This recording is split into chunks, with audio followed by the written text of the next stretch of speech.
Welcome to the new Leam. My name is Srujana Yadav. Today I wanted to discuss and highlight the Hathras rape case and the recent development in the case. The recent development is one of the doctors from Aligarh who denied the police report that there was no rape, was asked and forced to leave his workspace. This actually highlights the complicated nature of the case involved and also poses many questions. What happened in Hathras? We all know that there is a brutal gang rape committed on a woman, on Dalit women, and specifically this issue has invited huge discontent among the Dalit community and also all communities across India. So I specifically want to underline one particular thing: is it is rape. There is no doubt about it. This is a case of brutal sexual violence. There is no doubt about it. However, this is not just a rape case which is only related to sexual violence. This is related to power. This is related to caste hierarchy, and more importantly, this is an example, a textbook example of caste violence, where the upper caste people or people belonging to one particular community assume and think that they naturally have an entitlement and accessibility to the bodies of lower caste women. This is something that is very unfortunate. There have been many debates on various platforms about this is just only about rape, this is just a gender issue, this is just a issue of sexual violence. Friends, let me tell you one thing. It is very apparent and very clear that this qualifies as sexual violence. This is brutal. This is a case of power and hierarchy. But more importantly, the veracity of the events and the veracity of the violence that is being unleashed on Dalit women in this country is something that we all have to notice. And we cannot at any cost ignore the serious caste angle to it.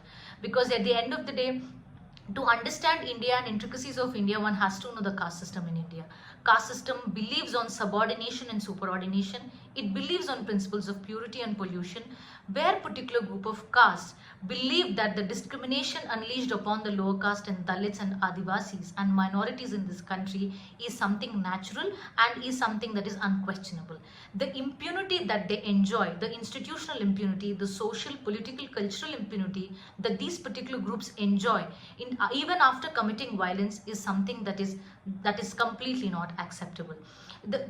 Not just in terms of being rhetorical comment, not just in terms of making a theoretical argument, but clearly the data shows that this huge increase in violence on Dalit women and Adivasis and people belong to scheduled castes and scheduled tribes.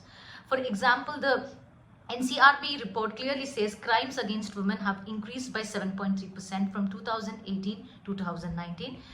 Crimes committed on scheduled caste and scheduled tribes have increased to 7% and 26% respectively. UP has recorded the highest number of atrocities on Dalits in the country. This shows not just a data, but this shows a deeply rooted caste mentality and how this caste as a exercising violence on group of women is something that we all need to focus.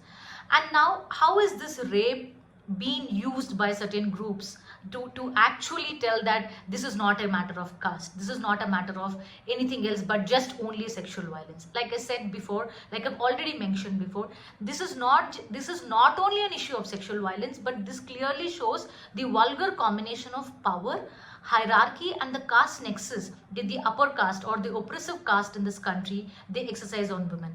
And most importantly, when we stop talking about this from a very serious caste angle, we are undermining the social justice agenda of the constitution of the Indian state that it is committed for. Before even trying to build in a larger solidarity and come as a group of people, we all need to question and unlearn our own caste privileges. Question where we are situated in the caste hierarchy and how our everyday activities, everyday practices, our socio-cultural practices reinforce the existing caste system, reinforces the existing discrimination on Dalits in the country. I hope if we think on these lines, maybe we would get a much more conscious answer, and we would try to bring in a larger narrative where we are actually acting as empathetic and sensible beings. Thank you.